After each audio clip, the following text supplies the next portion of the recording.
Yeah, Mallory told me she's cheering at 7. She just told me like she's filling in for another girl because there's 2 squads. Because basketball they don't use the full squad because there's like 28 of them, and there's not like it's too many for a basketball like court.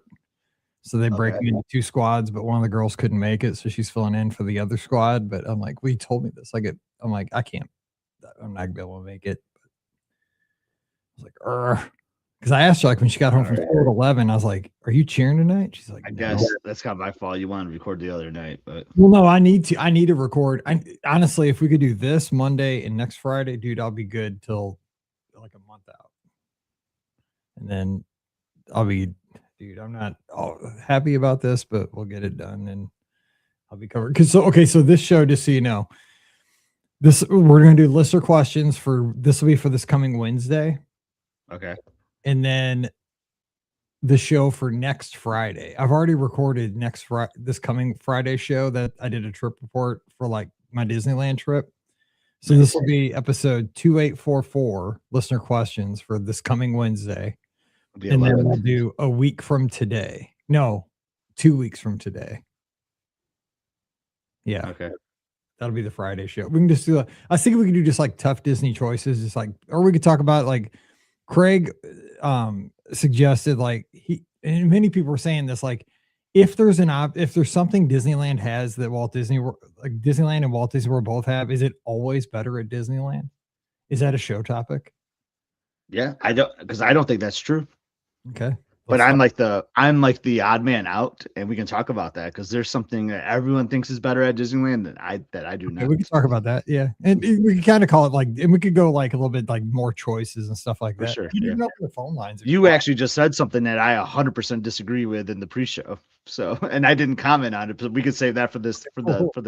Sounds good. All right, here we go. I know it's about the food. I know. So that'll be a good conversation. I mean, it's because I go solo though. Like it's different because I'm solo. Like it's hard to do the table service when you're by yourself. No, it's not even that. We'll save it for the show. That'd be good. Okay. You're getting good at this because you should save it for the show. It's perfect. Okay, so this is for next Wednesday. Here we go. So this is for the 11th. Wednesday the 11th. Yep. Hang on, let me hit the we're live.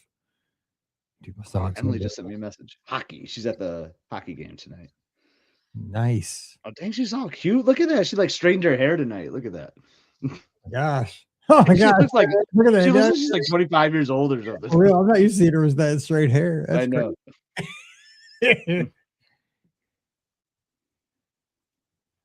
Oh man, my stomach's all gurgly. I just ate those fajitas too fast. Oh. Yes, we are matching. Yeah, I saw Mike had the Disneyland one. I was like, okay, I got the WDW version. I had to change my shirt. Both coasts. Hey, Aubrey. Okay, here we go. 2844. Here we go. Welcome to episode 2844 of the Be Our Guest Walt Disney World Trip Planning Podcast. I'm your host, Mike Rallman from BeOurGuestPodcast.com and one of the senior agents over at the Magic for Less Travel. Happy Wednesday to you. Hope you're having a great week. We are back. Time to answer your listener questions. That's what we do here midweek. We might get a little Walt Disney World, some Disneyland, even Disney Cruise Line. We can talk about it all. And to do that, my brother from another mother up in Michigan, where apparently it is still the dead of winter here in late February. I guess that's about right. Scotty G, Must See Adventures. Scott, what's going on? I don't want to sound like a broken record, but this is the time of year where I'm over it, Mike. Like how many more snowy, wind blowing, like gust like crazy days can I handle? Just get me somewhere warm. I just can't handle it anymore. So I'm happy to be here with you talking about Walt Disney World, Disneyland, Disney Cruise Line. This just puts me in my happy place for 30 to 45 minutes because I need it today. That's what we're trying to do for our listeners, taking a little mental vacation. Maybe you don't have a question, just thinking about these topics. And I know that you are headed down to Southern California here soon. You're going to head out to sea down to the Baja Peninsula. So again, I've asked this a few times and maybe it's changed because, it's about a week between recordings. what are you looking forward to right now? Because I mean, your trip is imminent. It's right around the corner, less than 2 weeks, right? Yeah, it's Well, yeah, I mean, it is getting close. Right now, I'm just looking forward to some palm trees. Honestly, I just need to see some palm trees and need to see some sunshine. Even though I have been seeing a little glimpse of it here and there, but some warmth. Let's just say some Palo. I want to have a nice dinner in Palo. That just sounds really great on the Wonder right now. I could go for that too. Seriously, because I don't But have on really anywhere on the ship though, like a nice meal anywhere, like on the main dining, the animator's palette, Tiana's. Like, oh man, just can't wait to get on that ship. It's gonna be great. Well, so before we jump into the listener questions, this is the first time we've been together since we got the big Disney news of the Yeah. CEO. And we've been talking about it over in the Discord, over the Clubhouse, which everybody can join in on the conversation. It happens all the time. You just heard the beep because I forgot to disable the notifications. You'll hear that occasionally because there's conversations happening all the time. So come on over to beourguestpodcast.com/clubhouse. If you want to, it's free for everybody.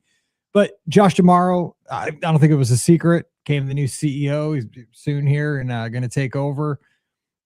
You kind of had a hot take. I mean, and I have trip report up here. We're not doing a trip report. I'll fix that. Well, everybody's like, we're trip report. I do the list. Anyway, I just noticed that on the video. But your thoughts on him being a CEO, because I know for one thing, last week we saw everybody and their brother showing selfies with Josh, which I thought was a good thing because he is present. He's out there with the people, man of the people, which I think is a good thing. He's in the parks. He seems like a parks guy. But what was your initial thoughts when we got the announcement? Yeah, I mean, he's a very charming fella for sure. Like he's out there. He's a good face of the company, I think, because you just nailed it. Like he's out in the parks, he's walking, he's greeting guests, which I think is great. But I just think people are just going to think that that's just going to translate immediate results, right? That he's going to bring these great things immediately to the theme parks. And I don't think that's 100% going to be the case because CEO is a tough role. Like CEO is going to be speaking to the board of directors, and the stockholders and have them make money. And it's just not the Disney theme parks, it's the television, it's the movies, it's like so many layers of the Walt Disney Company that Josh D'Amaro is going to have to make sure is being successful, which the Walt Disney Company is really good at being successful. So it's not going to be jumping in and making all these great things happen right away in the theme parks. And I'd argue that, since he's been over the theme park division, we haven't seen like the greatest things happening either. There's been a lot of empty promises. I mean, I don't know if that's the right way to say it, but we've seen some great things shared at D23 events where like we've been hyped up that we're going to get this, we're going to get that. And haven't really got too much of that stuff, So I'm very optimistic. I'm a very positive person in general. So like, I'm really hopeful, but I just know everyone just got like super excited immediately when they saw that. And I just wanted to do like a reality check, and I'd like to have a different perspective sometimes just to share it with everybody. Like, don't get too super excited yet. Like, yeah, it's exciting. Like, we like you said, Mike, there was no surprise. We knew who it was going to be. And I think he's going to do a fine job. I'm hoping he's going to do a fine job, but just know like, it's going to be a tough, he's not going to be always doing the theme park stuff, which is what he's used to. He's got the whole organization to run now. And I'm very curious to see how it's going to go. What do you have to say about it, Mike? See, I mean, I'll be honest that I'm kind of a terrible Disney fan in general because I don't get into the macro of this whole thing of like, I don't study like what is the impact of the CEO going to be on my experience for the theme parks. I'm one of those people that just kind of goes to the theme parks and enjoys myself either way, whether it's Iger, whether it's tomorrow, whether whoever's at the top of the company, things are going to be what they're going to be. And I'm going to make the best of it, and I try not to let that affect my vacation one way or the other. But I mean, I do see that, he is in the theme parks and he seems to have a passion for that. But I also understand, I mean, I'm not a dummy, right? That he has to also be in charge of the movies. He has to also be in charge of these other aspects, and he answers to the shareholders. This is not a pet project. This is a multi-billion-dollar company that is there to the one thing they need to churn a profit. They need to go quarter by quarter and show growth. That's how these companies work on the stock market. and he's accountable to the shareholders. And, if we think I know that we like as theme park fans, and because I also listen to Apple podcasts, it's very much the same kind of fandom, right? They think, okay, well, we're Apple fans, so it should be, this, and this, but it's all about revenue and, all this kind of stuff. And, I just think that we have to remember that it's not just what's going to make my theme park experience better right now. It's going to be, because it's not always going to cater to us that are the super uber fan. A lot of these decisions, most of these decisions, I will say, is going to be something that's going to cater to the Joe in Kansas that's coming for the very first time. And it might be something we don't agree with because, it's not going to affect us as much because we've gone 29 times that are listening to the show.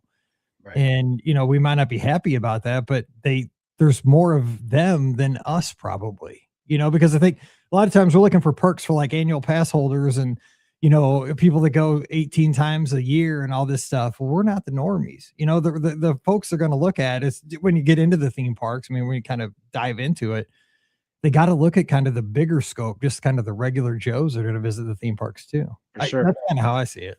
But yeah, I mean, it'd be very curious to see, like, Josh will have a big decision to make, like who's going to replace his previous role or his current role as we're speaking right now in like the head of that. I don't know the exact title, like the parks division or whatever that is. Like, that's going to be a big decision. Like, I've seen some names thrown around there, like a Bruce Vaughn, who like is a legendary Imagineer. I think that would be really great for the people, for us theme park fans. So like, he's going to be criticized for sure. Like, I don't envy that role he's going to be in, but I will say, like, he's been good. Like, he's been, like I said, like, charming is a good word. I say, like, he's a good face for the company. He's been that way for the theme parks. Like, he's always walking around in Disneyland and all that. And I think you're going to see less of that though. So I hope people like don't get disappointed in that. Cause I personally think you're going to see less of it because he's got just a bigger shoes to fill now as the CEO. But I would love to be proven wrong. That I think that would be great to see, but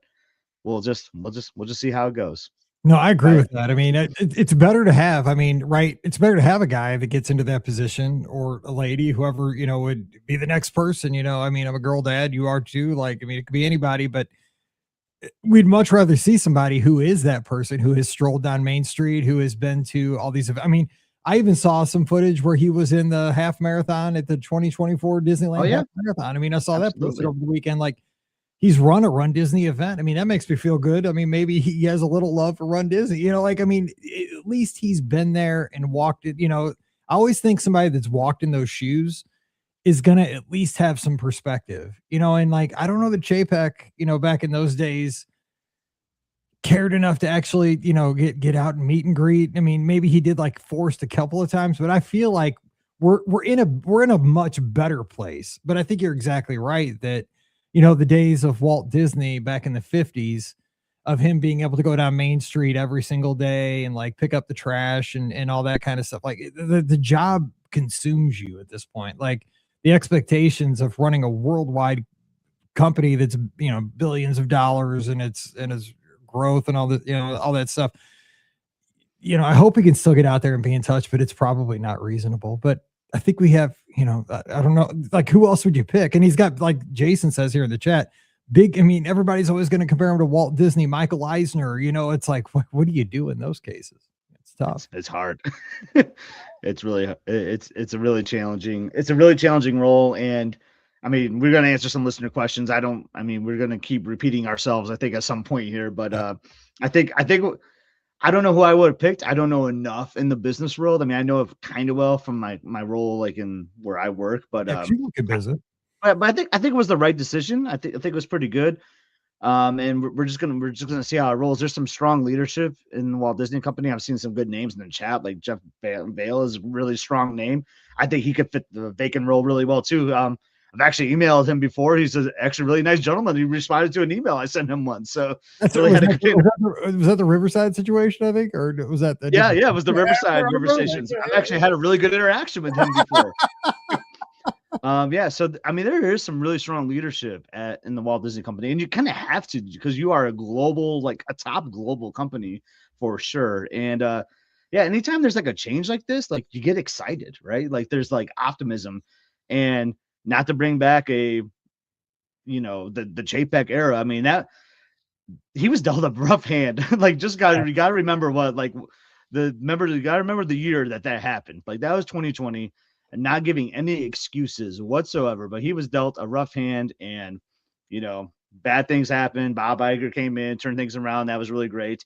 And now we're in the Josh D'Amaro era, and let's just hope that we see some great things in the theme parks and the whole Walt Disney Corporation all together, because I like the movies. I like the television. I like all the things they do. So I hope it continues to grow and become successful still. Yeah, we got some big stuff in the works already. I mean, Villains Land's coming on, Piston Peak. I mean, we got all these new cruise ships. I mean, the future is bright. I mean, there's a lot of good stuff happening. So let's just, and I still think we need some of those singles and doubles, though. We talked about that analogy, 6 months ago. And he's teased about a few like little going back to some basics.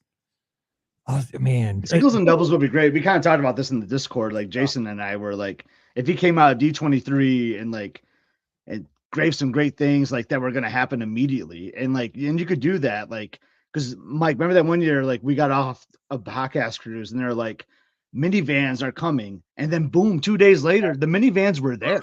Like, you and I were like, we had competitions who could ride the most. Oh yeah, because they were free for they were practicing. The drivers were practicing. We were stalking those things for days. Yeah. So they could build something up, right? They could start like planning something like now to have it ready to come. Like, is that in August? I can't remember when or July, whenever the dates are. But they could start building something to that, like dare I say, like a Magical Express or something. They kind of been working with that with the luggage coming back to the resort.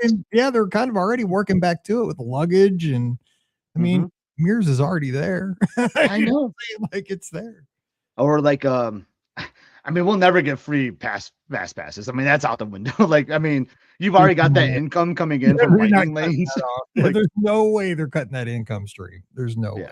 But there could be like some singles and doubles announced somewhere that could be immediate change. And could you imagine Josh D'Amaro would be a hero if he started bringing some of those singles and doubles back right away? Like the park reservations for annual pass holders. If you got rid of that, dude, yeah, like people would be wearing, like, I think I saw Kim give Molly like a Josh D'Amaro shirt, like at the marathon weekend. Everyone would be wearing those shirts. Like, if you got rid of the park reservations right away. Yes, they're such a pain in the rear. Like, come on now. You forgot to do them at Disneyland, you said. I totally did. And the girl was explaining to me, sir, do you know what park reservations are? You know how embarrassing that is when you have my job? I was like, yeah. And, of course she doesn't know who I am. I'm just like, yeah. But then I was like, I didn't really know how to make them on the app. I'm saying, I never use the Disneyland app. I go out there once a year. So then, of course, I got to stand off to the side like, I'm an idiot. And then but fortunately, they still had park reservations. I could get in the park. So that was good. Okay, we got to answer those questions or else this is false advertising. We're going to get shut down by the Podcast Association. Let's get to a question here by Robin. She says, hey, BOGP crew, my husband, 2-year-old and I are staying at Saratoga Springs for the first time ever over Easter. I have a couple of questions about the resort. Good time. Scotty G's here. He's been here a few times. How feasible is it to get to Olivia's at Old Key West? We'd like to have an Easter dinner there, but we'll not be renting a car. If it'll be a hassle, then we'll plan something else. Suggestions are welcome. Okay, that's the first question. Is there it's somewhat feasible. Like, so you had to take a boat to Disney Springs, and then boat back to Old Key West, basically. The good news is Saratoga Springs is like the closest to Disney Springs, so it'd be the shortest boat ride to get to Disney Springs. So you take a boat to Disney Springs, and then you look for the right boat, because there's signs everywhere that tells you which color flag the Old Key West. Yeah, the Old Key West boat is, and then you would just find that boat, and then hop on it, and then take the ride over to Old Key West, and then you're good to go.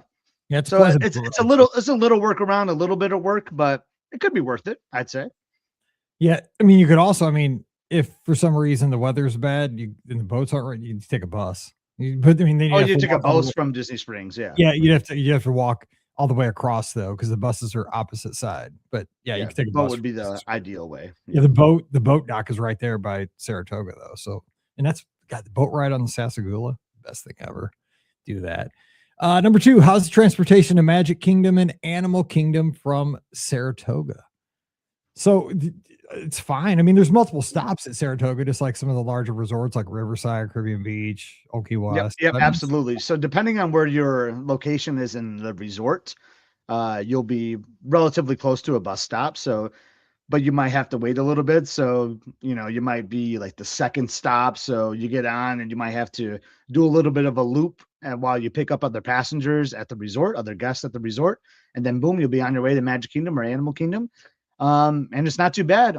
I like it. I kind of like those. And sometimes like you kind of figure it out by like day two, like where like the stops are, like because you might say like, well, if we walk just a little bit further, we might be like the last stop, on the bus route. And then we can just get on the bus and boom, we'll be on our way. Like my family will do that sometimes, like we'll kind of shortcut some of the stops on the bus route by doing that. Do you ever do that, Mike? Like you'll walk to the last stop on the bus instead?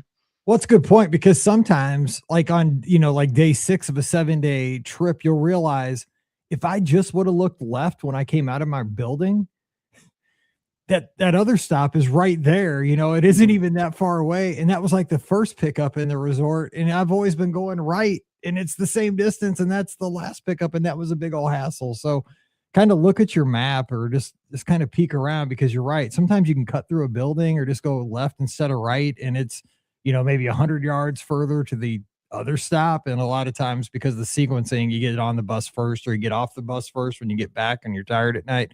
So just check because you will find out the cadence of the stops. And I think, especially like when I say at Coronado, I always pay attention to that because the tower is not the best spot, like for the bus stop. But I love the ride to Magic Kingdom from Saratoga. So from Saratoga, Old Key West, and the Riverside resorts, they kind of take a back way into Magic Kingdom. Mm-hmm. And I learned this like a few years into like going to Walt Disney World. And like that's kind of like how I used to like kind of drive there now.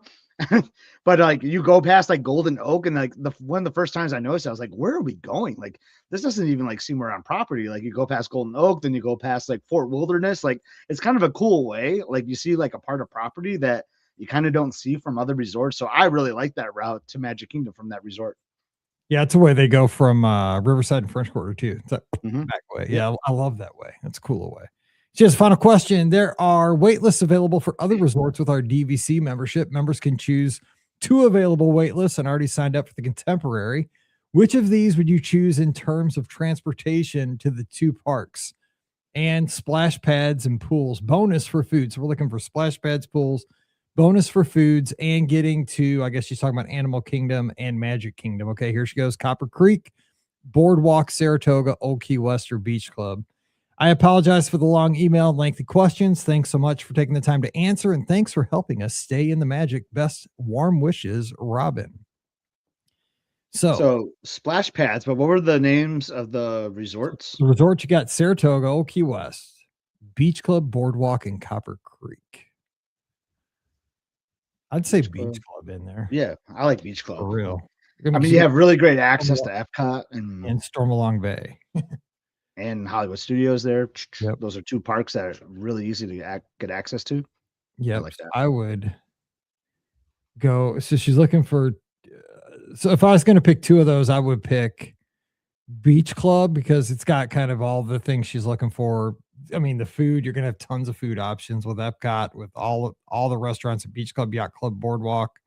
You got all the Boardwalk places. You could even go to the Swan and Dolphin, Rosa Mexicana. There's all kinds of places there. Love that place. But splash pad, is she talking more like a kid pool area, like splash pad? Because like I love that one at like I know Kidani Village wasn't like on the list, but that one at Kidani Village is awesome. I haven't paid that close attention to splash pads lately. But does every pool have one? I mean, I would imagine every pool has one for the kids. Yeah, I mean Copper Creek I think has one, but like I don't know if like the Beach Club area really does now that I think about it. Yeah, I've never. Yeah, now that you say that, I can't picture it, but I can't imagine like they wouldn't have a splash pad. Like I know Grand Floridian has that cool one, like that Mad Hatter one. Like, it's kind of fun because like it'll fill up and it'll dump over you. Like Caribbean Beach has one, but Caribbean Beach has that bucket. Yep. And Riviera has one. French Quarter has one. I know I saw that when I was there for Marathon. The Saratoga, because Saratoga has multiple pools. What about their feature pool? I haven't spent much time there because she was talking about that. Like the High Rock pool there, I think it might. The Paddock pool, I think, because they have like 2 kind of like feature pools in Saratoga. I think that one does as well. Oh, Key I mean, West. I'm trying to think.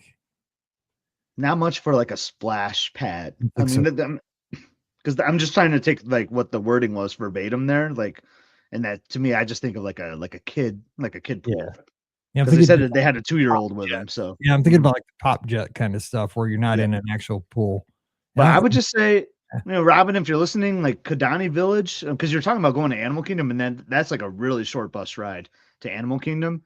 But don't I mean take a look at the wait list there too, because I tell you, they have like the best splash pad like on Walt Disney World property, if you ask me. all right. Oh, and let's see here. Jesse Lee Crawley says, where do I go to submit questions? Just type it into the comments and you'll be on today's show, but do it quick. Okay, next question. David, has a question. Hey, Mike, thanks so much for the awesome work you do on the pod, helping us get ready for our upcoming WDW trips. Well, thank you for the question. My wife and I are seasoned Disney adults, and it sounds like you're getting ready to go in the oven or something. We are going in June with my brother and his family, my parents, and 3 other siblings. We're planning on spending 6 days in the parks and 2 of them in the Magic Kingdom. My brother and his wife are concerned we won't be able to experience everything in the Magic Kingdom and are suggesting we get the multi-pass Lightning Lane for one of our park days. While my wife and I are big fans of Lightning Lane multi-pass, we don't consider it to be a necessary expense and are trying to consider the difficulties of booking lightning lanes with a group of 13, including 6 kids, 4 and under. Thanks again, David. And didn't say where he's from. So he's asking, like, what do you think? Do the lightning lane for 13 or skip it? What do you say to that? Because I Ooh, do not buy lightning lanes at Walt Disney World. I do at Disneyland, but I'm by my yeah, and I don't like lightning lanes, just for the record, but I've purchased them because they do help save time. And but I'm gonna say because it's June, and that's you and true. me, Mike, both have agreed like we think the summer is kind of slower in crowds. Well, So and like, they have 2 Magic Kingdom and days. they have 2 2 Magic Magic Kingdom. Kingdom days. I think So it you can get it. depends on now, David, I don't know. Like that's the thing with a group of 13. Are you gonna get everyone rope dropping? Is everyone gonna be able to wake up on time and get That's there key. early? And if Yeah. so, if you think everyone's gonna be in sync, like getting there early and things like that, if everyone is going to be in sync, then I say don't do the lightning lanes. You got 2 days in June. I think the crowd levels are going to be a little bit lower. Even if it's later June, getting closer to the 4th of July, I still think you're going to be fine. So I say skip it. I think save the money. I'm with you And on that. Because I mean, just think how much you're gonna spend on 13 people's worth of lightning plus it's lane. going to be challenging. Oh, fun. Like sometimes like when you're trying to like book something for 13 people, it's hard to find like a specific time, right? Like if you're like a single or a couple, like throughout the day, it's easier to find like a person for 2 for Tiana's Bayou Adventure, but trying to find like all 13 of you to get like 11 a.m. to noon on Tiana's Bayou is going to be like really challenging to find like those time slots, I feel like. So the stress of that plus the cost, I think is just not going to be worth it, Yeah, honestly. because what they're gonna be doing with a group of 13, I mean, it'll even be challenging with this, is you don't get the same time. What you're gonna have to do is, like, do that overlap game where somebody Yep. is, like, within that 5-minute hour window, like, "Okay, mine expires at 10:55, but yours opens up at 10:50 to," you know, it becomes like then what happens in that kind of situation is it's stressful because all day you're trying to manage hitting these windows like, okay, we have a 5-minute overlap with 12 of the 13 or just 9 of the 13 of us. And then, I mean, how pleasant is that? I would just go without it and just make the best of it. But you're right. I think the key is you got to be there at rope drop though, because you get so much done. If you're even an hour late, you're behind the masses. Like get there at rope drop and just go for it. Because 2 days you can get a lot done, I would say. Yep. All right, we got a Be curious question to here. know what you let us know what you end up doing, David. I would love to know how that ends up By the going. way, Chive in the chat says 13 people is like Amazon warehouse level of logistics. I agree with that with lightning lanes. That'd be crazy. I mean, because you're managing a lot there, trying to get everybody going here. All right, Jesse Lee Crawley says someone who could be getting married soon and someone who would let's see, would want to take their honeymoon to Disney. What would be the most ideal resort for newlyweds? We're DVC members who could use points. Ooh, honeymooning at Walt Disney. You know what? This is not a DVC resort though. I Oh, think one of the most romantic resorts at Walt Disney World, French Quarter. It's I knew right you down. were gonna say that. You just So stayed there good. though. And I was there by myself. Dude, I'm just saying, I was there totally by myself. It's dude, the horse, because every night when I was in my room, I could hear because I went to bed kind of early because it was marathon weekend, right? And that horse would walk right past my room and click, click, click, click. I'm like, that's so cool. You just hear the hooves. And I don't know, there's something about the jazz and the lights. That is just a cute little resort. Yeah. Like I You think know what that, I'm thinking? You know what jumped out to me immediately was the Riviera. I that's a think good that one too. I think Yeah. that's a really romantic resort, like, the music, like, gets you and I'm thinking about, in particular, these are hard to get rooms, but those small, like, studios, like, for, like, a newlywed couple because 'cause they're, like, I small, don't like, know. they're intimate. I don't know if I would go there on a honeymoon, dude. You gotta go big. You kidding me? You can't go. Those are No, like but it's closets. cute, like, it's more like a B&B kind of thing, like, Those things are tiny, man. You can't do that. you don't think so? You wanna go with why would you go with the three-bedroom mansion if it's a honeymoon? You don't do the 3 bedroom, dude. But I've heard those like little studios are so. You can't do that. Can you imagine your wife? I think they're cute. I think they would be fun. I think it'd be cute, but dude, you do that on like your 10th anniversary when you're safe. Not on the honeymoon, huh? Okay, well, we'll have to put a poll alright, we wanna hear the feedback on the Oh, Discord. We oh, wanna you know. told me. If I did that What to well, what Pam do you think on our about the honeymoon, Riviera? she'd Do you be like the like, Riviera? What are you doing, you cheapskate? Even though it's a Riviera, right? I'll be like, it's the Riviera. What do you want? This is the Riviera. I mean, come on. Well well, Jared and actually, the week of this episode, Jared and Stacy are gonna get one of those rooms after a cruise, which is actually kinda smart because, because the I bet you it's the same size as a stateroom. Right. I'm under the Okay, that ship. makes sense. And they've been married for a long time. Well, It's all good. It's all good. that's funny. That's Yeah. hilarious. But Jesse, I think, I mean, that's a great question. I think, you can almost argue almost any of the resorts can like have that nice romantic feel. But my mind just goes straight to the Riviera. I just think it's really romantic. One of the nights you can have a nice dinner at Topolino's at the top of the resort. You got the Skyliner, which I don't know. I think there's some like romance with a night ride on the Skyliner for some reason. I don't know. That just smells like honeymoon to me. Because like didn't Walt like take like like a Mediterranean like honeymoon or something like I don't know like I feel like there's a tie there for some reason but Maybe. I think so. I think he did. I don't know. Rob saying the Grand Floridian. I agree with that. Georgia Rob here. And I might throw in the Wilderness Lodge, depending on the time of the year. That could be like, especially with DVC, like a Copper Creek, maybe, or a Boulder Ridge. That'd be kind of nice. don't Yeah. do like old The US or one bedroom Saratoga though. though. What'd you say, Mike? I don't know. I'm just still thinking about that little studio. Oh, I think that's perfect. I don't know why that's killing me. I pictured like an I Love Lucy commercial, like a show where that ironing board just keeps coming out, bong, bong, or something. I don't know. Don't they have those rooms at the Polynesian now too? I think those smaller ones I like think that. so. Yeah. Oh yeah, yeah. And Veronica says the Poly Tower. Now that'd be nice. Yeah, Yeah. I thought about the Polynesian Tower too. yeah. Yeah. There you go. Oh my god, we should not do these on Friday night. Is They're fun. Friday nights are fun. I'm just saying this is too good. Okay, and Veronica, you've been married though, so you can't do it on your honey. I'm saying once you're married, you're safe. Okay, like you can do it for Well, they anniversary. are married. I know, I'm saying you are allowed to do them for anniversaries. I'm just saying, honeymoon, tread lightly. This is my opinion, though. I'm just saying, maybe I'm not the greatest dispenser of love advice. I'm just, Valentine's is coming up soon. All right, Tyler's got a question. Let's see where we're at. Okay, we got time for another question here. Tyler says, "Hey, Mike." Says this is not urgent, not really. Disney trip without the kids. My wife and I are newish listeners, been listening for about a year now. Where you been? The last 17, but we're glad you're here. We're taking a trip to Disney without the kids for our 14th anniversary in May. See, they could stay. Those Exactly 14 years they're in. First time without our 9 and 6-year-old. We're both excited, but I'm sure we will have moments of devastation when we arrive and see the kids with parents all over the place. You will a couple times. I get that every time when I'm by myself. We plan to eat somewhere in the bubble for a nice dinner on arrival day, then park hopping with Epcot Premier Pass on May 22nd. Very nice. Then a nice breakfast on the morning of the 23rd before the rental car ride to our next stop on the anniversary trip in North Florida.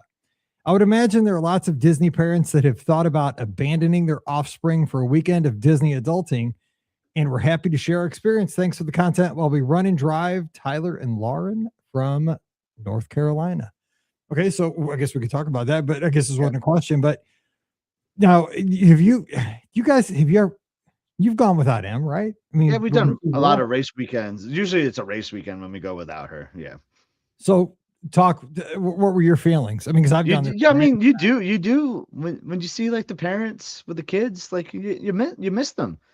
But one thing we do, and I know you do it with me. Like, I feel like I'm your kid sometimes. Like, you FaceTime them. Like, the technology like is really helpful. Like, when you're just kind of walking in the parks and like you miss your 9-year-old, your 6-year-old, you know what you do? You call them on the phone if you can. If I mean 9 and 6-year-old, they probably don't have the technology. Maybe they're with a grandparent or they're like someone watching them, and you call their cell phone and you connect with them and just talk with them. You know, that helps me a lot when I'm on one of these trips and missing the kiddo. Yeah, it is, because the technology does make it nice. We're always like, hey, check it out. You know, it's 5 minutes and then you're good. You know, you get a little touch, like, yeah, then they start screaming or something in the background. And they're like, okay, yep, I'm good. Gotta go. Late for dinner. Exactly. Yeah. But yeah, you do need that time to just, be a couple and have a good time. You're going to love it. And man, with the Premier Pass, I don't know why though, when Tyler was talking about breakfast before the car rental, my mind just went to like Kona Cafe. I don't know why I had a visual of like Kona Cafe as like where they were going to breakfast. I have no idea where they're going to breakfast, but Kona sounded good though. Kona, or even next door, Ohana breakfast is way better than Ohana dinner. See, that's where I would miss the kids, the 9 and 6-year-olds. If I'm like at a character meal, yeah, you're right. You should probably avoid characters. Yeah, character meals. Yeah, Kona, you're right. It's more grown up. Yeah, like don't do Topolino's breakfast, something like that. Nah. That's save that for the kid. You're now, right. Liz and I have done character meals. We just did one. We did we did the Hollywood and Vine on our last trip without Emily. And I mean that was fun, but like she's older now, she's in college. It's fine, But yeah. No, I mean it's totally cool that adults go to I'm not saying adults shouldn't go to character meals without kids. I'm just saying, but your first trip without your kids, the 9 and 6. Yeah, that's it. If you're purposely trying to not feel like homesick without having your kids, probably don't put yourself in that. Like, don't go to don't go to I go to that stupid Frozen show. Like, what am I doing? Like, it's about 2 little girls. Like, dude, I have 2 daughters. Like, dude, I wreck myself every time. Like, I can't go to the Nemo show without Emily. Dude, you can't do that. I know. Like, you do have to tread lightly what you do. Like, there's a lot of pitfalls. All right, one last question, then we're out of here for this show. It's from Allie. Says, hey, BOGP family, I'm headed to Disneyland in May with a party of 10. We're staying at the Disneyland Hotel, so we'll get the perk of 1 lightning lane for our stay. Our crew will span in age from 10 months old to 63 years old. We're not planning to get lightning lanes outside of this one. So which attraction do you think we should use it on? Ideally, we'd like it to be an attraction that all of us can ride together. Thanks for providing an outlet for my Disney addiction. Allie in Pennsylvania. I was going to say Indiana Jones, but 63-year-old, a little jerky, dude, whatever. He's gonna be tough. So the Space Mountain, right? You were just out there, so I'm gonna kind of lean on you because I can't remember which all attractions you can use those on. You can use on anything but Rise of the Resistance. I mean, there's a few. I mean, that don't have lightning lane, but most do. Or like Radiator Springs, right? Because that's like a DCA, right? Yeah, and DCA Radiator Springs Racers. Trying to think what would be a good usage that would have a long that you get your money. I always say get your money's worth out of it out there, but man, the lines were not that bad. The lines are pretty good out there usually. Terrible. Yeah. It's not terrible. Maybe Haunted Mansion. Haunted Mansion just tends to have a long line out there, like typically Mansion or Pirates. Because Pirates sometimes doesn't have lightning lane. It's weird. It kind of comes and goes. Like, you got to pay attention, but a lot of the time lightning lane's used there. Some of those Fantasyland ones don't, right? Like Peter Pan doesn't have a lightning lane, right? I don't think it does. Right. I don't think so. I didn't write it. It's one of the rides If I I didn't. recall, it does not. That's one like you have the rope drop usually. Yeah. Well, yeah, because I was there for rope drop and like they started the line like through the castle. Like, because I was going through the castle for rope drop at Fantasyland, and they're like, okay, if you're going to do Peter Pan to the right, like on the drawbridge, Yep. everybody else went to the left. So it's crazy. Yeah, I'd probably do, yeah, from like a baby to a 63-year-old, probably Pirates or Haunted Mansion. Yeah, because oh my god, I forgot there's a 10-month-old. Because I was gonna say, well, if the 63-year-old can handle Big Thunder, maybe that could be a good one. But yeah, I forgot there's a 10-month-old. So. Yeah, what about over it? Yeah, I mean, you really got nothing. Trying to think like over it, because a 10-month-old ain't gonna be able to ride anything really over DCA.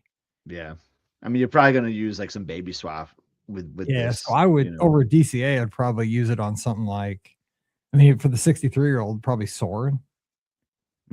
That way, or if they're cool with it, Guardians of the Galaxy, over there. Dude, I don't even ride Guardians. I love it. Mission Breakout is so fun. Like it's so much fun though. I love it. I love it out there. I can hang. I can't hang with that one, man. That's too much. We'll see. All right, so Allie, you got to report back and let us know. But yeah, it's a great. Either way, you're gonna have a great time. Like it's just Disneyland is so good. It's so good. So good. Disneyland is so. That's a great trip though. 10 people, Disneyland hotel. You got a nice range of people there. Oh, and Disneyland Hotel is my favorite of all the Disney hotels. It's the best. I love that place so much. A good time. So much history. All right. So let us know how that goes. And if you have a question, we need those. Send those to Mike at beourguestpodcast.com. Get in the queue and we'll have you here on the show. We're going to be back on Friday with, Friday. Speaking of Disneyland, I'm going to have my post Disneyland half trip report. So you can kind of hear about what all happened out there for the races, the good food I had in the parks, all the fun I had with the cast members, all the fun attractions I got to experience using Lightning Lane for 5 solid days, all the friends I got to meet out there. Man, I'm telling you, Disneyland is undefeated. It is. Did I mention it was 87 degrees while I was out there? And it was like 10 degrees in Florida. Did we pick the right coast to run on that weekend or what? It would have been miserable in Florida that week. We'd have been freezing running those races in Orlando. But it was like 87 every afternoon and like 55 every morning. It was perfect. So you're going to hear all about all that on Friday. So I'll talk about that. So come on back for that and we'll keep the shows rolling for you right here on the feed. Don't forget, today's podcast brought to you by the Magic for Less Travel. We're standing by to help you plan amazing Disney vacations, Walt Disney World, Disneyland, Disney Cruise Line, even Adventures by Disney.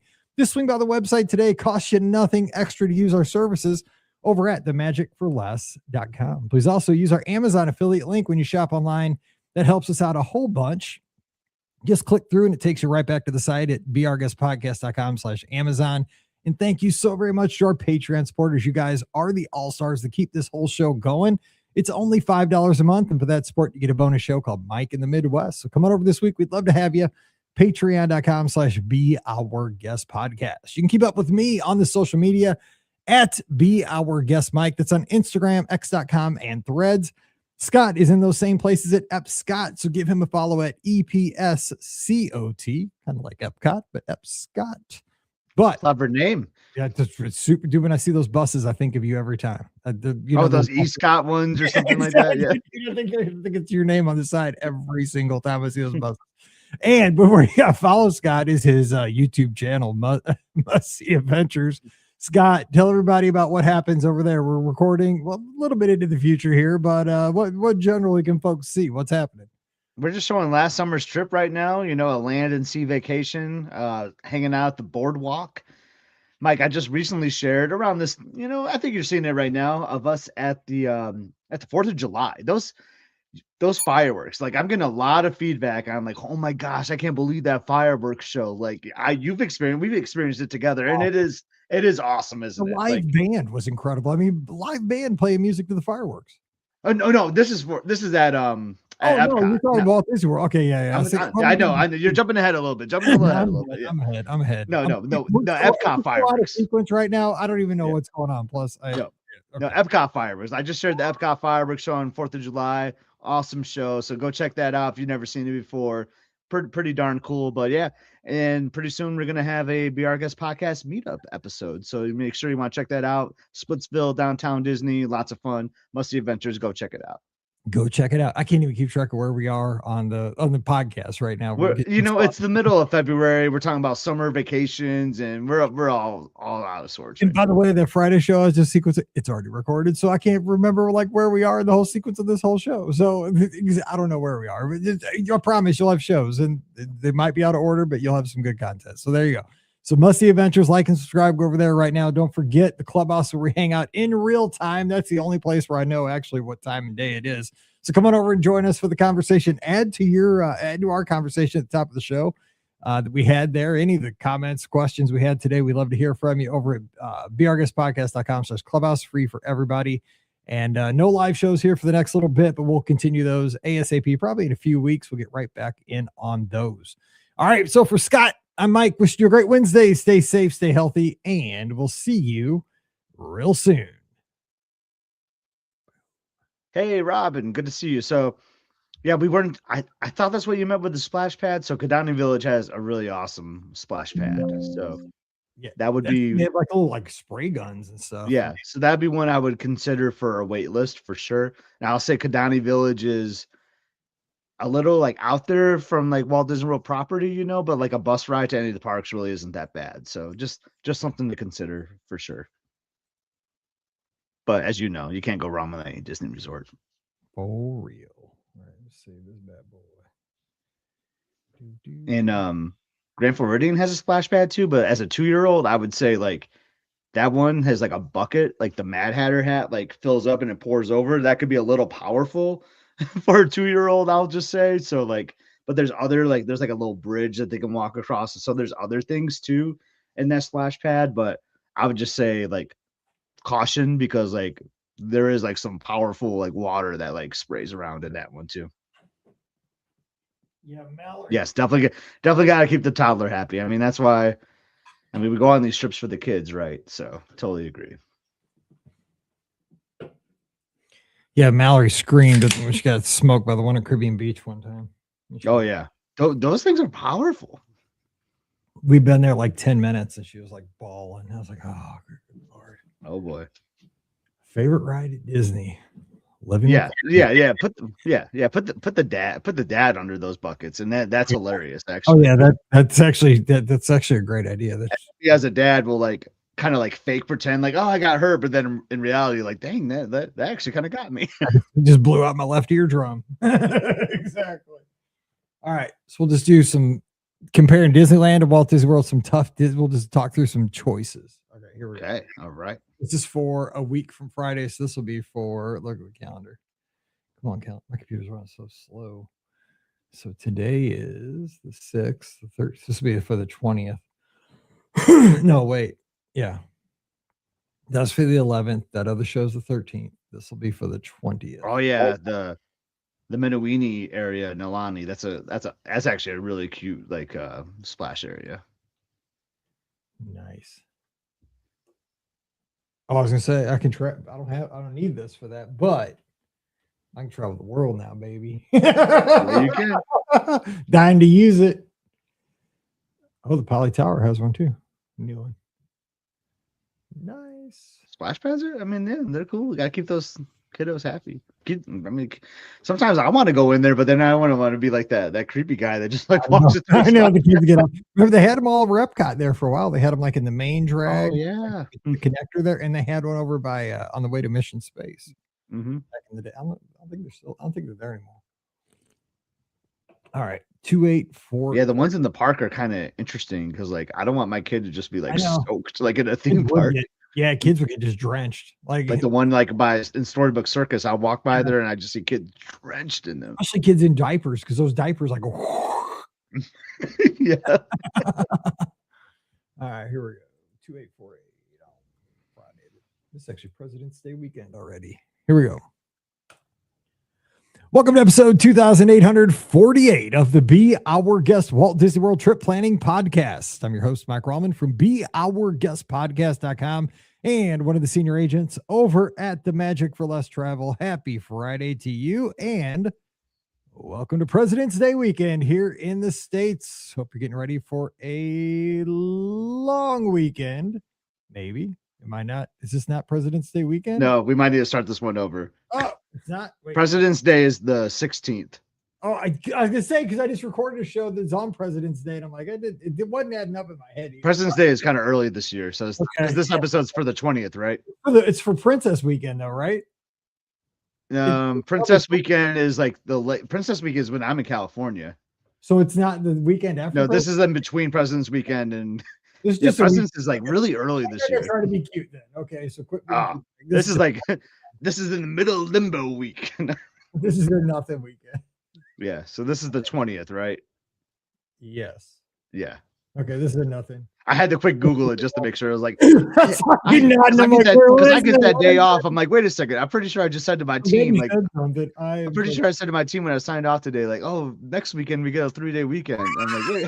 I'm an idiot. I don't get any days off. I don't know what's going on. Okay, here we go. All I know is I'll hopefully be home from the hospital this day. Let's hope. This is probably the day I get home. Maybe. All right, here we go. Here we go.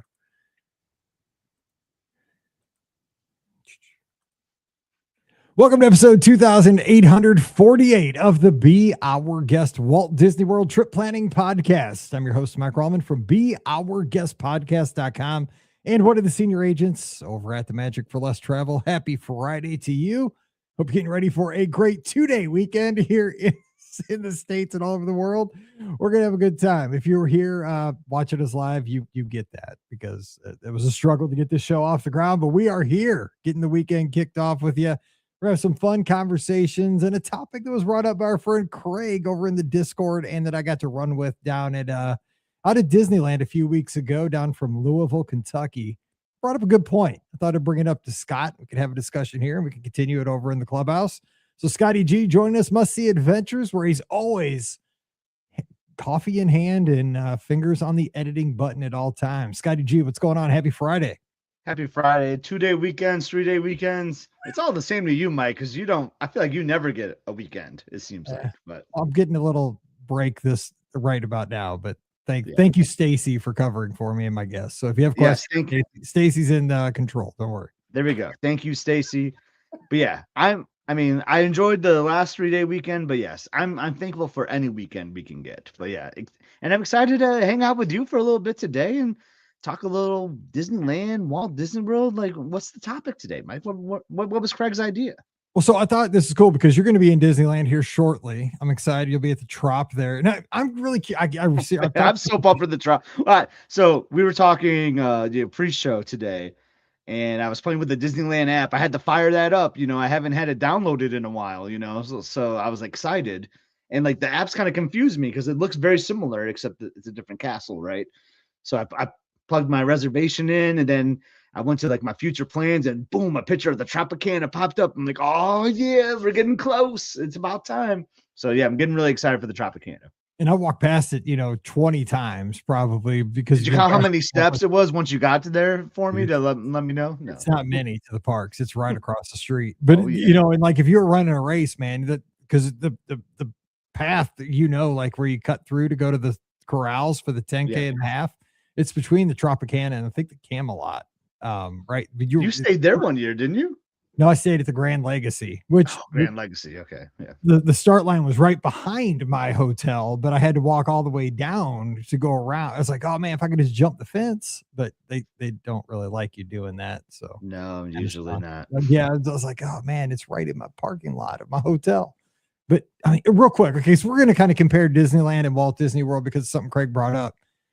But, okay, well, here's what we're going to talk about here for at least the first part of the show. We're recording on a Friday night to kind of get ahead here because I'm out of the studio for a little bit. But Craig sent me a message on Discord, and I heard this actually on my trip a couple of different times. I was out there for 5 days for the Disneyland Half Marathon. I was out there Wednesday through Sunday. I flew home Monday morning. Super long trip, by the way. I mean, that's a long time in Disneyland. Well, here's the thing, and I've learned my lesson, right? If you want to be able to, this is for anybody doing Run Disney events. If you really want to do the expo, they've got you. Because, for example, when I was down for marathon weekend, right? The expo was on, I was doing Dopey. The expo was on Thursday. So I had to be there for Dopey. You got to be there Thursday to get your bib. But if you want to get merch, the official whatever merch, you got to get in that virtual queue, which is brutal. I hate the virtual queue. But to get in it, you have to be like within X amount of miles of Walt Disney World, and you got to be there by like 8 o'clock in the morning. So realistically, if you're coming from any great distance, you got to be there the day before. So I had to get there, and for Disneyland, I wanted to be there to see if there was good merch. And I mean, it's January, it's February. And it was late January. And I mean, do I want to go to Anaheim? Yes. So I went out on Wednesday to be there. And so I got 5-day park hopper tickets with Lightning Lane. So Wednesday, I got in at like 2 in the afternoon. I made a reel about it because I could not believe it on Instagram that I got there. I took off in St. Louis at about 10:30. And because, you're flying west, you gain those 2 hours from the central time zone. Landed about 12:30, jumped an Uber. I was at Disneyland Hotel or Disneyland Park at like 2 o'clock because my room was ready as soon as I got there. I had pre-ordered not groceries, but I mean, I pre-ordered 3 things: 24-pack of Coke Zero, an 8-pack of Gatorade Zero, and a box of Pop-Tarts. Bachelor life, right? It was already there when I got there. Like, they're like, sir, your groceries have arrived. I'm like, not really groceries, but I'll take them. So I take them to my room, drop off my stuff, and boom. And that's the greatest thing about Disneyland, right? I'm in a good neighbor hotel, the Hojo. Walk 10 minutes later, I'm standing at the gate of Disneyland. Boom. Don't have park reservations. Totally forgot to make my own, but I figured that out. I'm in 5 minutes later. But long story short, the thing is, if you're going to be there, like I had to be there to be, so I could make my virtual queue for the next morning to do the expo, and all that worked out. I talked about that on the podcast the other day. But what we heard and what Craig brought up was, and I heard this because so many of the people I was hanging out with, right, are huge Disney fans. They listen to the show. They're on the Lizards, and other people that I was around. They go to Walt Disney World a lot. They go to Disneyland occasionally or a lot. And I heard this. They said, if there's an attraction that is both an experience at Disneyland and is at Walt Disney World, almost every time the experience is better at Disneyland. And I wanted to bring that to the show and bring that not only to you. I was going to bring it to Ricky and Pam if they were here, but Pam's down doing stuff in Florida right now with the agency. Ricky's actually at Walt Disney World, is recording right now. But I thought we could have this conversation and see where you fall with that. And then in the clubhouse, we could have this conversation. So where do you fall when you hear that? That's a huge generality, but let's have a conversation. So what do you think when you first hear that? I like it. So when I first hear it, I think, oh my gosh, that's 100% right. Like, absolutely. Everything at Disneyland attraction wise is superior than it is at Walt Disney World.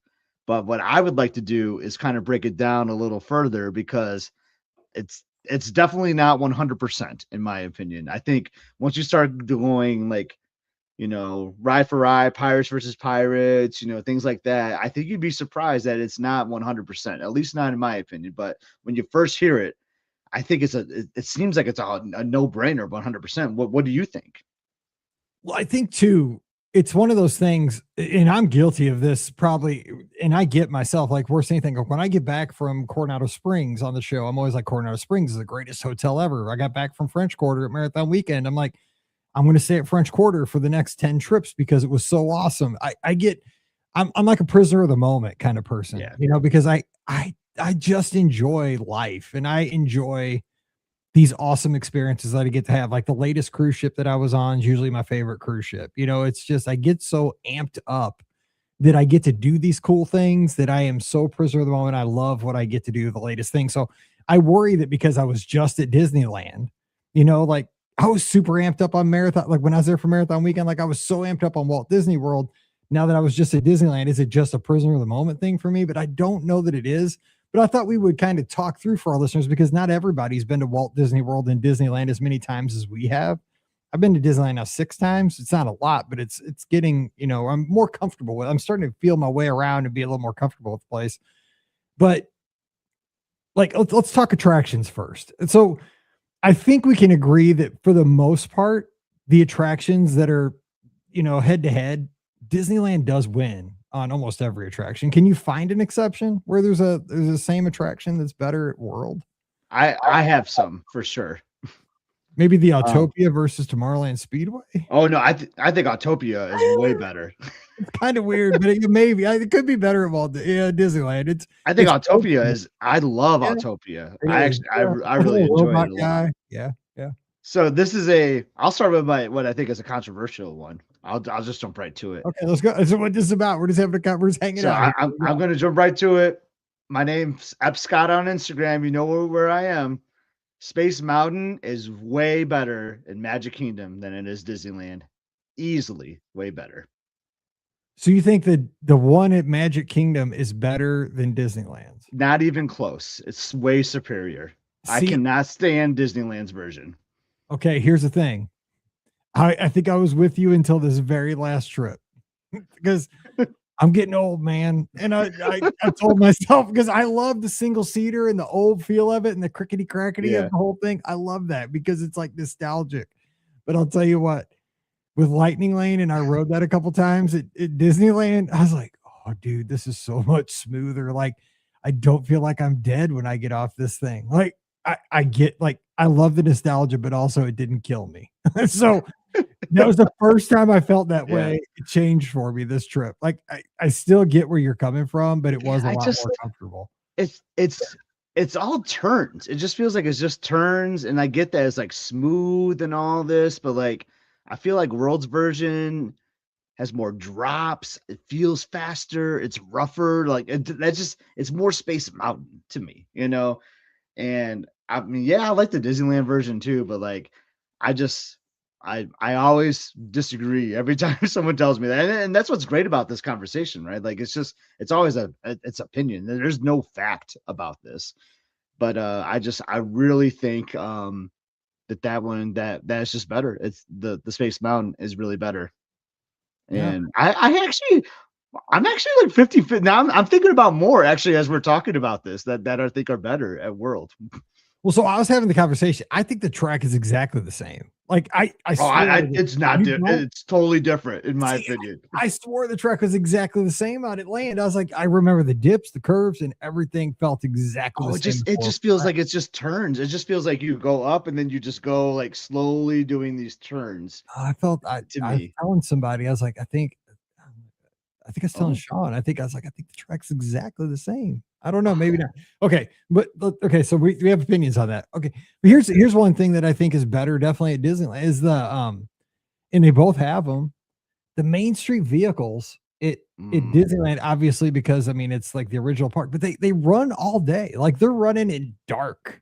Like yeah, you'll have it'll be dark out. Like I love that. You know what I'm saying? Like it seems like the Main Street vehicles at Magic Kingdom run until like noon. Like the Main Street vehicles are cool and it brings the kinetic energy of Main Street alive. I wish they would just run those all the time. I mean, they would be equal then because they're the same thing. But yeah, keep the yeah, Main Street vehicles going. so great. I mean, it's just I can't add more to that. I just they're so magical. I don't know if that makes sense, but it just seems like they're more magical. And you saw the legendary cast member out there a couple Yes, weeks Steve. ago too. Steve. Oh Yeah. yeah, my gosh. He told me a story because there's that legendary photo of Paul of Walt. One of the last photos of him, I think it was like in a Time magazine or whatever, of in that vehicle. And like Steve was telling a story about, yeah, it was this vehicle right here that one of the last photos of Walt was like ever. Like just gives you goosebumps when he like tells Mhm. that story. It's just I just love those vehicles. They're so good.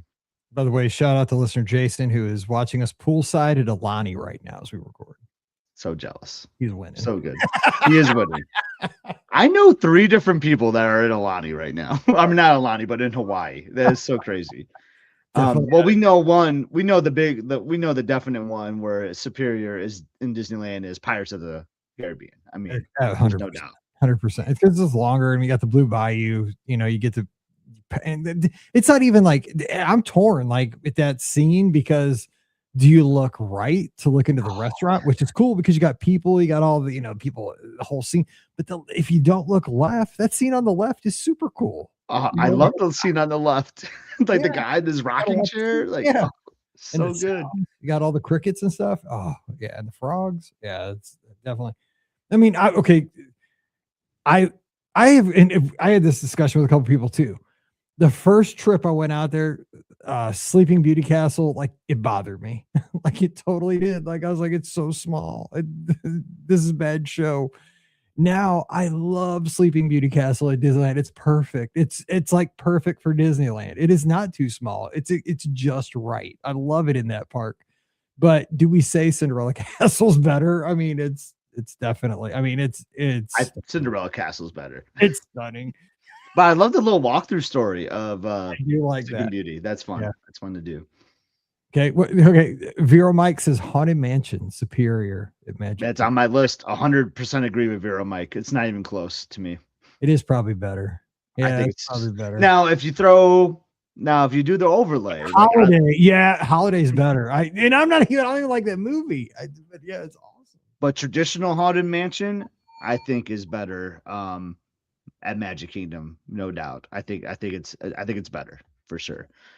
Another one. So I will say the facade is better at Disneyland. It's so hard to say, actually. It's like a mix. Like when you walk up like on the other side of the train So station? I need a combination of the two. So in Small World, I like the Small World in Magic Kingdom is like flooded, like the water like is flooded over. But in Disneyland, it's not. I don't like the appeal of it. Like, I don't like the look of it, but I love the facade, like outside. I think it's amazing. And I love how like you queue up outside and everything. Like that is great. But then once you're in, I don't like it as much. But I love the extra characters. Like I love like the scene with Woody, and I love like Princess Jasmine. I love how they added like the Disney characters in Disneyland. So like I just want like a combination of the two, if that makes sense. Yeah. So I mean, if you had to take like a clone of one or the other, which I'd probably take Land because of the characters, and I like plus how the train goes by in the front. Oh my God, yeah, the train. Okay, like I was actually going to say like I like the Magic Kingdoms better just because of the way the water like floods, but I do like. Plus, I mean, and also for the Magic Kingdom's defense, when you go out, you can look up and see the people eating inside of Pinocchio's Boom House. That's pretty cool. But I love queuing outside though too. That's awesome. And then what they do with like the lights, the Christmas lights. I'm going Disneyland now. I'm actually going to say Disneyland's version of Smart World is better. This is a little like fun comparison, But this is what's great though. Like, and this is what I've always said is what's great about if you're able to go to both coasts, like you get different experiences, which is what's fantastic. Like an easy one for me that's way better at Disneyland. It shouldn't even make sense, but it does. It's the same exact ride. You're in a teacup, you're spinning around in circles. It's not. But it's completely different, and it's Mad Tea Party. It's completely different. Because you can look up, there's no canopy. Like there's no canopy. Yes. It's also Fantasyland itself at Disneyland is just it's unparalleled. I mean, because so many times. I mean, I was only there for 5 days. I feel like I was there for a week, but you will see characters walking around. I mean, like Geppetto was standing right next to the teacups one day, and it wasn't like 20 minutes after park opening. It was a couple hours. It might have been like around lunchtime. It was it was Geppetto and Pinocchio walking around. They're right by the teacups there between Alice and the teacups, watching people spinning around. Peter Pan was peeking around the corner, like jumping out at people on Alice, like as that goes inside from the outside part. It's fun. Unmatched. I mean, so even in like when you're riding the teacups, you're looking at the Matterhorn, you're looking at the Storybook Canal boats. Yeah, it's there's something to be said there because you're not seeing as much at the Magic Kingdom, even though they are at night. They're pretty beautiful though, but they're still at Disneyland too. Yeah, but people are mentioning over. I mean, People Mover is obviously they don't have one anymore at Land. They used to. So People Movers, I mean, a beloved attraction, but I mean, there's no apples to apples with that. I think and their Buzz Lightyear is better at Disneyland. Like now, I think I'm very curious what's going to happen at Magic Kingdom. I think we're going to have where you have your blaster is going to be, you're going to be able to be more mobile with it, So I think, and that was always what was better at Disneyland, in my opinion. So they might be pretty even once we get that up and running again at Magic Kingdom. if you compare Radiator Springs racers to Test Oh, Track, I mean, there's you no can't compare them. comparison. Even the new test track, which I like the new test track, but man, Radiator Springs Racer is just so good. It's so good. It's so, I mean, like, if you are not like laughing and having the best time of your life on that ride, I don't know what's wrong with you. Like, I just laughed through the whole thing. I have to have the biggest smile on my face because like the whole ride is fun. You get spray painted by the guy that's like high out of the car that's like, I don't know, he's like, whatever, Ramon, or you get the tires from the Italian guy. You're going through the old guys telling you hippie, or whatever. I Oh love yeah. the whole thing. It's awesome. And then you get to the point like, dude, we're gonna smoke you. You get the other car, you're going down, and oh, It's my wife's favorite all-time favorite attraction at any park. She absolutely loves it, and she's right. I mean, it's so she is good. right. She is right. It's so good. You go with the million people, the rope drop that sucker. It's worth it. That's where everybody goes. So I have not done Tiana's Bayou Adventure at Disneyland. So I'm gonna Hang on, let me tell you. Yeah. Again, they need to take that thing down a notch because again, I was watching people get off that thing. They may as well have scuba dived in the rivers of America. Like, okay. Why do they have to drown people on that thing? Because that's why I have not got on it. I do Right. not. It's like your shoes get wet. People got off that thing like they had just dived into the river. It was unbelievable. People were dripping all the way like through Hungry Bear. Yeah. It was crazy. Yeah. So that's where I was getting at. So I'm just going to compare it to Splash Mountains and that's where I'm getting at basically. Like it's better in Magic Kingdom because you don't get it's not like someone is pouring buckets of water over you while you're doing the ride. I mean, it's ridiculous how wet you get there at Disneyland. And we were talking about it with my family as we're like planning our trip coming up. We like Tiana's Bayou Adventure. We absolutely love it. I don't think we're going to ride it because we're going to be at Disneyland for 2 days and we are not going to risk being completely drenched for those 2 days and be miserable. So we're just going to skip it because it's not worth being wet all day. It's awful. Because it's like a trade-off, right? I mean, it's a 3-minute attraction versus you're going to be wet for like 4 hours minimum, and I just hate having wet shoes, socks. Yeah, it's no good. Shorts, all that, sometimes jeans if it's not warm, whatever it is. Oh, no, I'm just too old for that. I mean, I know it sounds cranky, but Aubrey says, that's a good question. So it's 2 Snow White attractions, the kind of different experiences. Seven Dwarfs Mine Train, Magic Kingdom, the Snow White attraction, which is the classic dark ride in Fantasyland. Obviously, Seven Dwarfs Mine Train superior, right? I don't know. I love that dark ride. It's a good dark ride. Because I wish we had more dark rides. And that's why I love Disneyland though, because God, that is so good. There's so many of them just boom right there. Because you got Mr. Toad, you got Pinocchio, and like right. they're so great.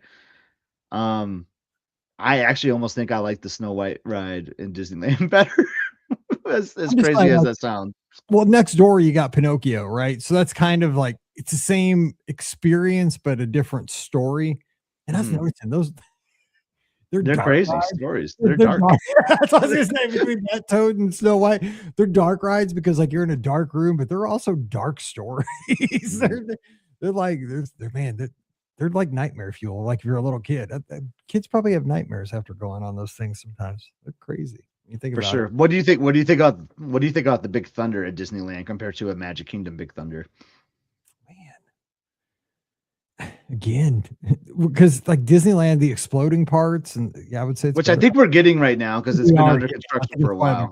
Yeah, I think it'll be the same, or probably hopefully better at World because it's an upgrade. But yeah, it's pretty sweet. And plus, it goes right past Rancho del Zocalo. I know that makes it even better, right?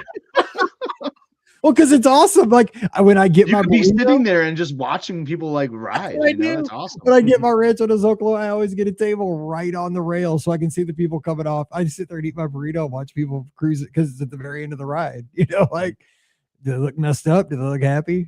How was the ride on Big Thunder? So let me ask you this. We've been really like focused on attractions here. So I know we're recording these out of order a little bit. I think you did a trip report to that people have already heard, but I'm going to ask you about parades. So I know you saw Paint the Night. You and I have talked about it offline here a little bit, but if you compared like some some nighttime spectaculars. Like if you compare like a Paint the Night to maybe not a Spectrum Magic, maybe to like a Main Street Electrical Parade, like how like is it too hard to compare because they're a little different? Like what would you say? Is there a winner in this category or not? I can't believe this because I am so Spectrum Magic. Like Spectrum Magic just has my heart because it's when I started going to Walt Disney World with Paige when she was little. It's like when I felt it's like it, I think you have that soft spot in your heart for like when you first fell in love with the parks. And it's for me, it's Spectrum Magic, Wishes, Illuminations, that era, even Phantasmic.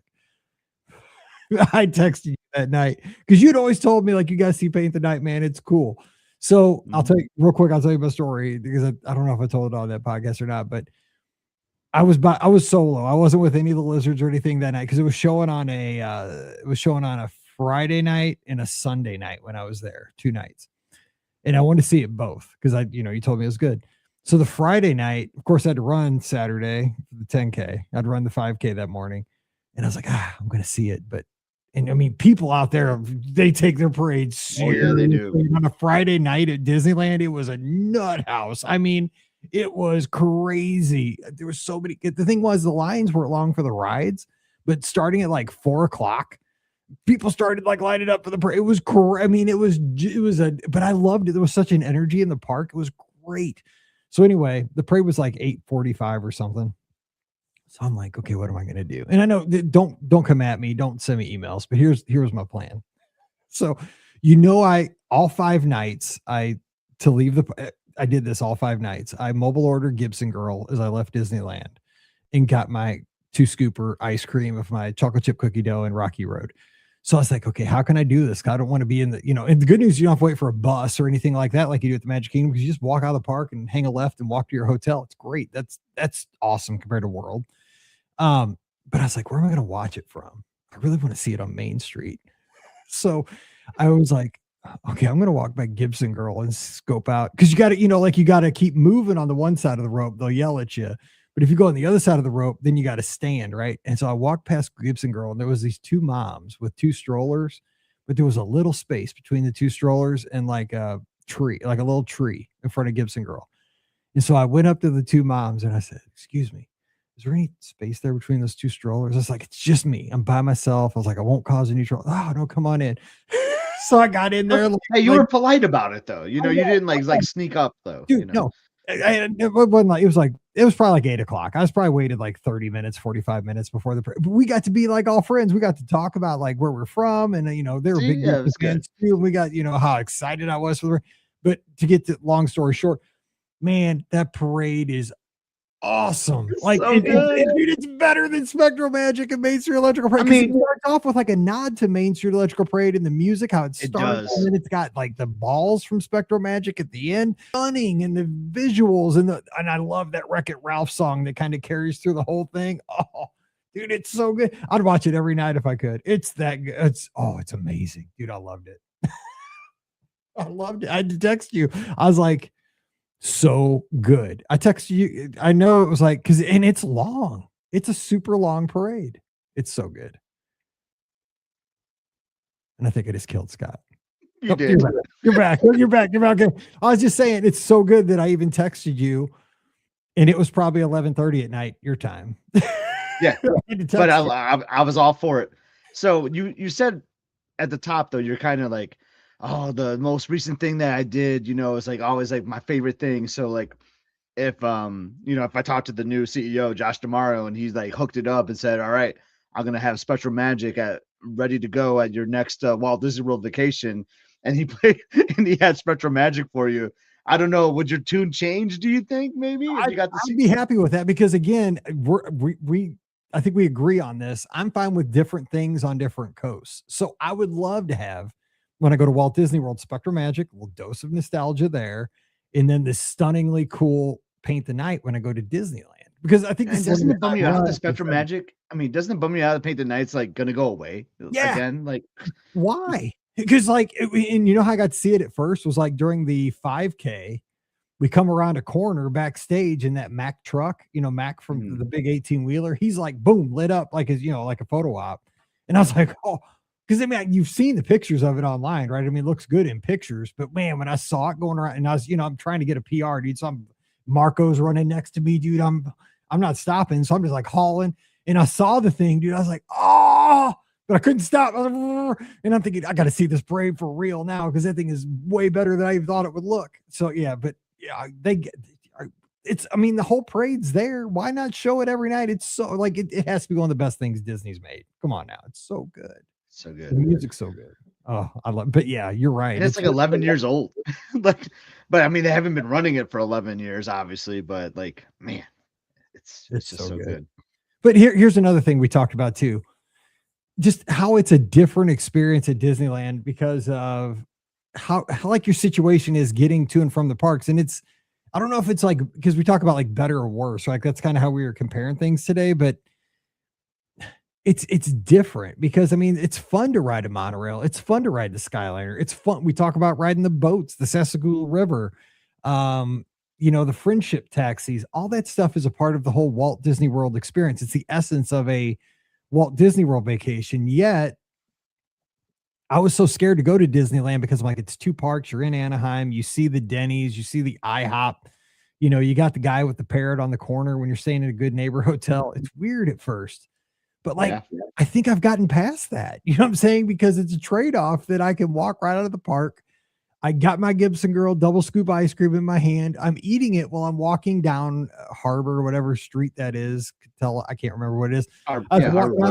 Harbor. And I mean, I'm in my room in 10 minutes and it's always 10 minutes. I'm not waiting on a bus. I'm not worried about how big the crowds are after a parade.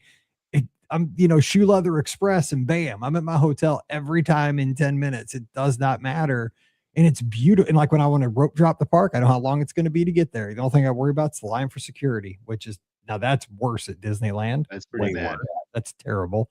I have to use a fanny pack out there because it's easier to just keep all your junk in one thing and show it to them instead of doing your pockets all the time. But yeah, but it is a different experience. Like I don't know what's because I mean, is it a trade? I mean, because the transportation system is an integral part of your Walt Disney World vacation, but there's a convenience to being able to get to the parks just walking at Disneyland. Yeah, and listen, I talk about this a lot, but like we just miss the convenience is so great at Disneyland, just the walking, but we miss the water. Like we miss like we miss the logistics. There's so much water at Walt Disney World, so but like we miss seeing like the boat transportation, the Bay Lake, the Crescent Lake, the Seven Seas Lagoon, like just the scope of Walt Disney World is so nice. The bubble, so like wow, like it's frustrating sometimes when you're like in a hurry, like mentally, because you said I love what you just said, like like it's gonna take me 10 minutes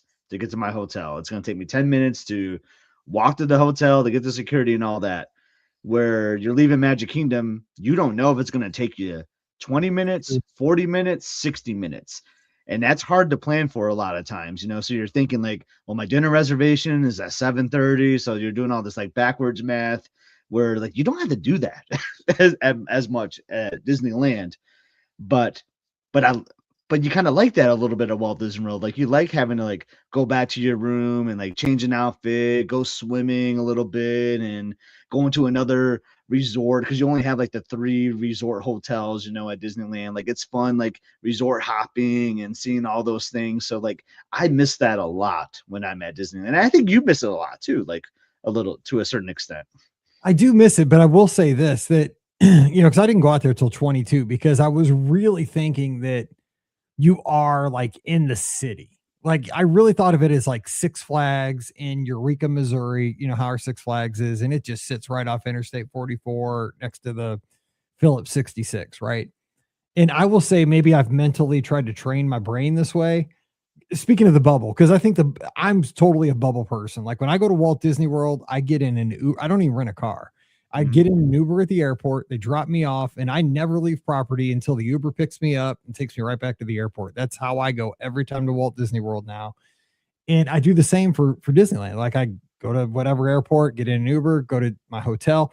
And even when I'm in a Good Neighbor, I just kind of tell myself that like from the Hojo to the parks is still the bubble, right? Because it's not even that like abrasive, like going past the Camelot Inn and Suites or the Tropicana or the Courtyard Inn, they're still I mean, yeah, the Mimi's is kind of weird because we have a Mimi's here in St. Louis on the corner, but and the guy like you know the dude that's with the parrot and the guy selling the $1 waters, but I mean it's one quarter. Like, and once I'm past that, there's a welcome to Disneyland sign, and once I go under that, like I'm back in the bubble. There's buses, so yeah, it's not as shocking, but it is. But you're right. I mean, the scope of the place with like the mono, because there's a monorail still there right past my hotel. The monorail goes on that side.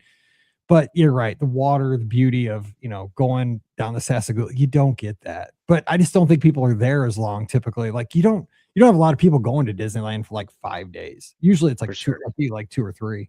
But man, I'll tell you what, a 5-day vacation is very pleasant out there. You get to do so much for many times. I would recommend it. Here's a question I'm dying to know too, because you were there for 5 days.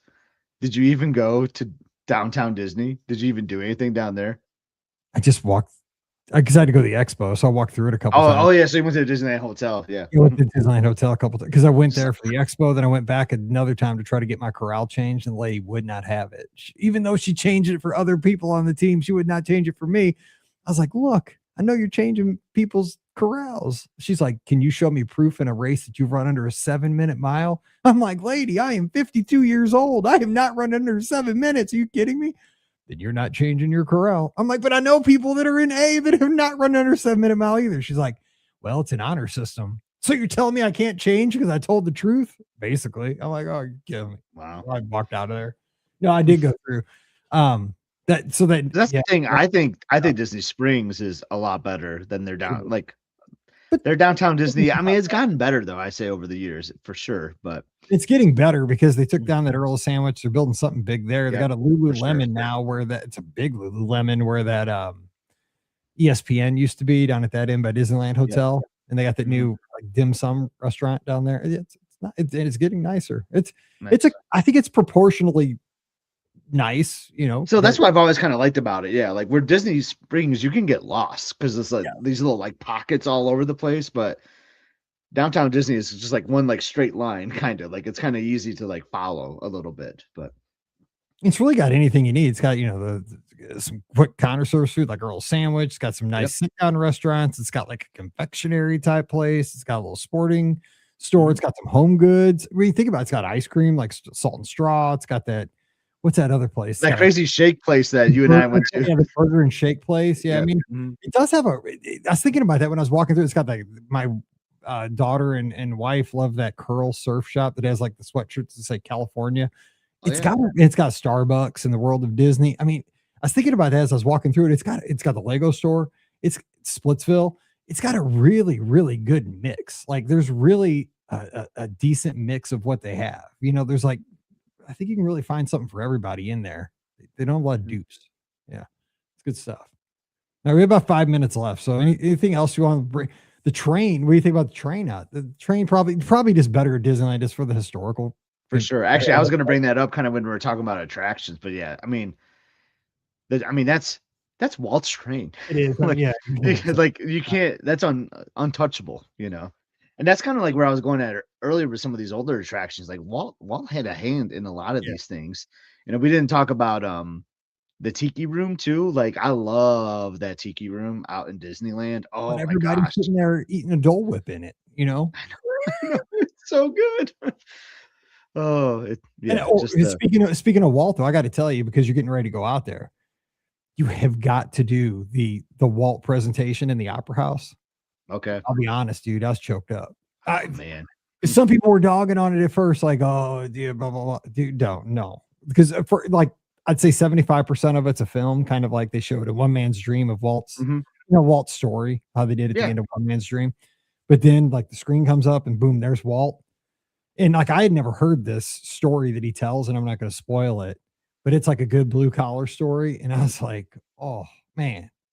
I mean, I know he's a robot and everything. He's an autoanimatronic, but man, I mean, like I'm sitting in Disneyland and like right across the street, right across the town square is the firehouse. Dude, I was kind of stage left because I got into the very end, like we're closing the doors. I was like, that's like your theme of the trip.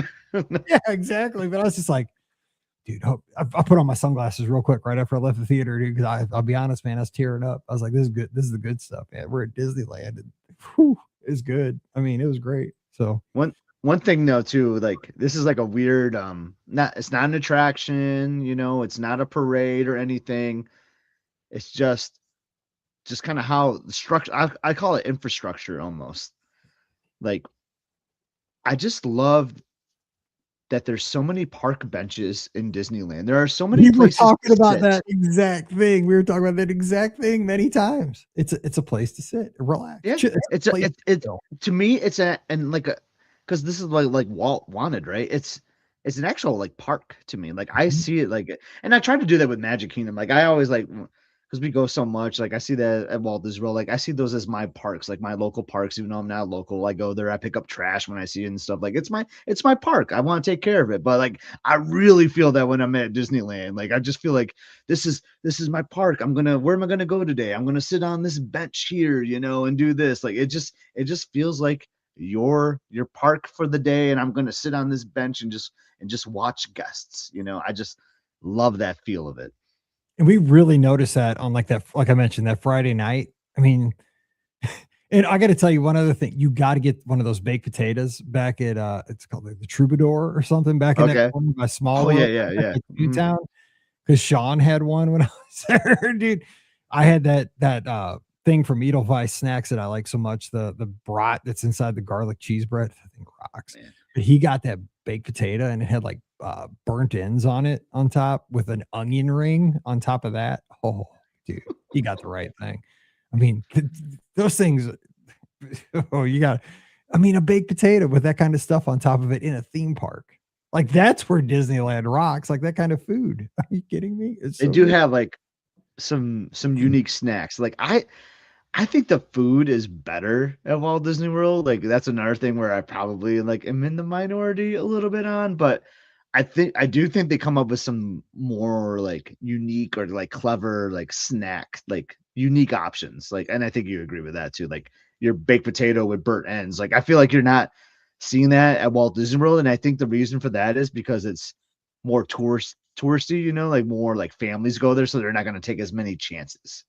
Yeah, I feel like Disneyland's more like the quick service food. Like they put more things on the menu that are kind of like grandma would make, or like try to do stuff like that. I don't know, just like snacky things. I love it. I think they also had that beignet chicken, hot chicken Oh, how breast was that thing. thing? Oh, dude, that thing was good. It was good.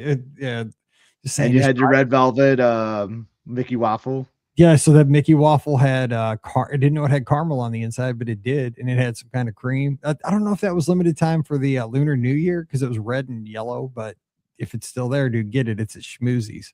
Yeah, but funny thing is, you could mobile order at Schmoozies, but it's not on the mobile order menu. It's the only thing on those menus for mobile orders, like their coffees and stuff. So Interesting. I Well, know. I'm going to be there because it's going to be the 25th anniversary of DCA. So, like, Soaring Oh, Over California is going to be back, baby, when I'm there. dude, they're giving out oranges the day we're recording. I saw as you got off the attraction. It just started. And they were giving Oh, out those cuties, those little like oh tangerine. yeah, yeah. Over Oh, how and sweet is I that? know we got an orange. Oh, and plus, because we got to get out of here. But I know. did you see that popcorn bucket you can buy at DCA? It's like $55. I kind of hope it's still there, though. I hope they're not sold out when I get Oh, there. dude, but it does all kinds of stuff. That thing is wild. I was wondering if you're gonna get one. You got to So, my get one. question is, are you going to want one if it's still there? We'll talk. It's a lot. That thing's big. That Maybe is massive. I'm going to need like 2 other suitcases just to bring I'm that baby saying if you home. can get one home, I'd totally pay you for one. But that's a big ask. I think it's gonna be big. Ask, I said. I know. I had to Yes, really sir. think. What did you just say, Mike? We still Just got the be like, PG rating. Don't worry. "Heck, I know that was ASK, ladies and gentlemen, just so you know. All right, we got to get out of here. But come on over to the clubhouse. That's why I like podcasting, because we can just sit here and have a conversation, because there's no right or wrong answer, but it is fun to go to, Disneyland, go to Walt Disney World. And you know what? Either way, Pirates at Walt Disney World, awesome. Small World at Walt Disney World, Disneyland, awesome. Haunted Mansion, it's great either place, but there are comparisons. So let's do it. All right.